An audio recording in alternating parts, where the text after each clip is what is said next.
A arquitetura, para mim, é a filha do urbanismo e o urbanismo, claro, é a mãe, não é? Quer dizer, isso significa que a gente só pode pensar a profissão de arquiteto como arquiteto urbanista ou como arquiteto ligado ao urbano.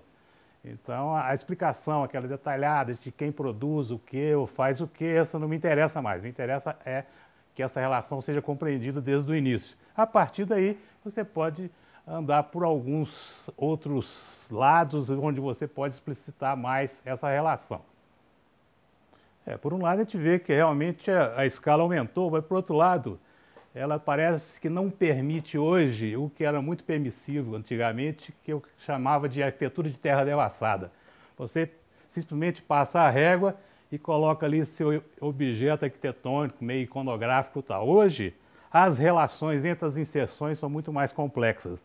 Então, mesmo que você esteja projetando para um lote, você está projetando para uma cidade que está envolvida ali culturas físicas, tipo climas e topografias e o diabo a quatro, mas também culturas cidadãs, culturas artísticas, culturas de vida, de crescimento, históricas e tudo mais. Então, para mim, eu acho que nessa sociedade quase urbana, né, 80, sei lá, 80 e tantos por cento, pelo menos no Brasil nós já estamos aí dentro de malhas urbanas, ela me parece até mais prazerosa do que simplesmente sair colocando num lote vazio ou um lote sem nenhuma referência de passado ou de topografias ou o que for, como era feito eventualmente em algumas situações. Então, fica bem claro que algumas coisas que não se respeitavam antigamente ou que se passavam por cima, hoje são muito mais próximas, os conselhos de patrimônio estão muito mais aí trabalhando com grande intensidade, as pessoas estão lutando pelas suas características de permanência de bairros e coisas desse tipo.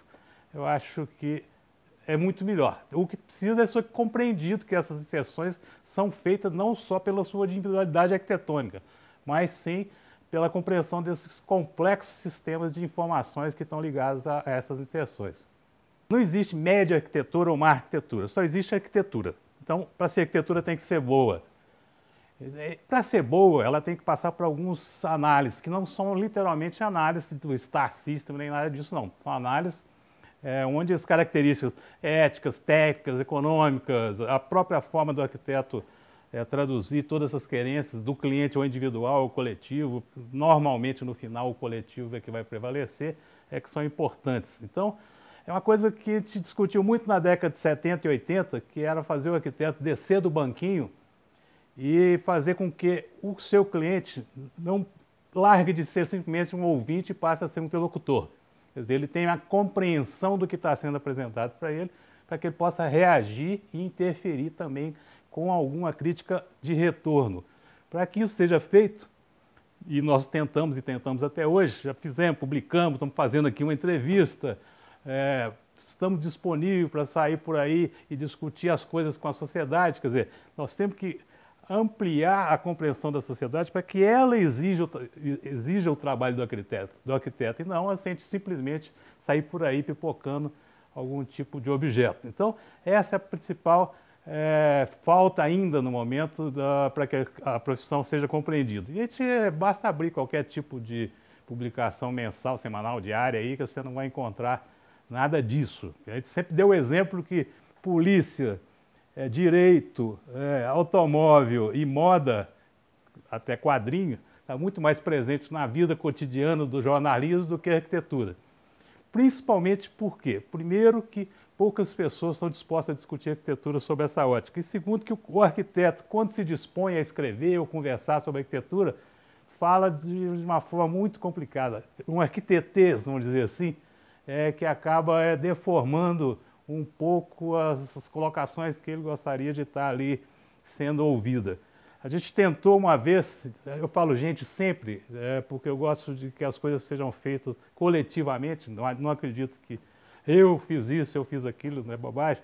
Eu falo gente porque nós já tentamos algumas vezes, por exemplo, escrever em jornal falando de goteira, platibanda, home theater, shopping center, para as pessoas entenderem que essas palavras têm que ser compreendidas dentro do contexto dela e não simplesmente uma coisa que vai ficando no imaginário e depois passa por uma incompreensão mais na frente.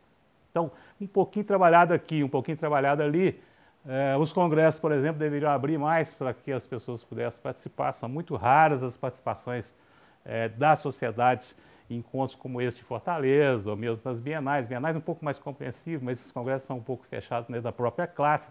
Então, não sei, esse conjunto é que vai fazer um dia o arquiteto estar aí sendo solicitado como qualquer outra profissão, e é uma profissão como qualquer outra. Ó, no Brasil, vou dar dois exemplos que são completamente opostos. Um é do meu antigo sócio, Elno Maia, que é a Capela de Santana do Pé do Morro, que eu falei que com essa obra ele poderia fazer o que ele quisesse da arquitetura dele para ir para frente, que ele estaria consagrado com esse objeto. Realmente é uma coisa muito interessante, muito incrível, a relação de uma coisa nova junto a uma coisa velha e todo o discurso que ele faz ali.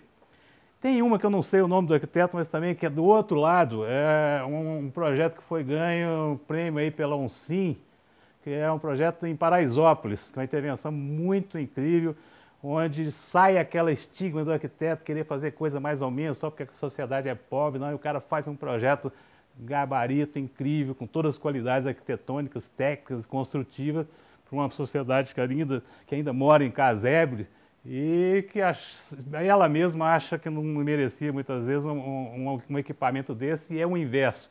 A gente viu esses exemplos em Medellín, quando você cria ali um equipamento que é muito parecido com a tal Zona Sul ou a cidade do asfalto, você consegue levantar essa estima desses lugares e isso passa a funcionar como centro defletores de qualidade de cultura, de vida, de construção e tudo mais.